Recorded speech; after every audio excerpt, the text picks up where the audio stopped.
ಏನಿರುತ್ತೆ ಗೊತ್ತಾ, ಅವ್ರಿಗೇನು ಆರಾಮಾಗಿದ್ದಾರೆ ಏನಪ್ಪ, ಇಲ್ಲ. ಎಲ್ಲರ ಬೆನ್ನ ಹಿಂದೆ ಒಂದು ಕಥೆ ಇರುತ್ತೆ, ಒಂದು ಕಷ್ಟ ಇರುತ್ತೆ.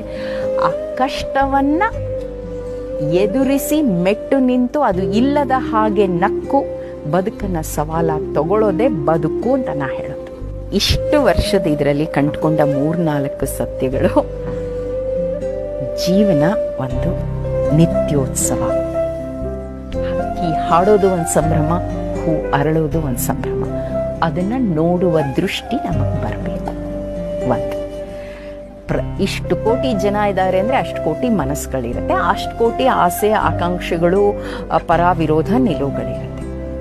ಆಯಿತು, ನಿಮ್ಗೆ ಸರಿ ಹೋದರೆ ಒಪ್ಕೊಳ್ಳಿ, ಸರಿ ಹೋದರೆ ಬಿಟ್ಟು ಹಾಕಿ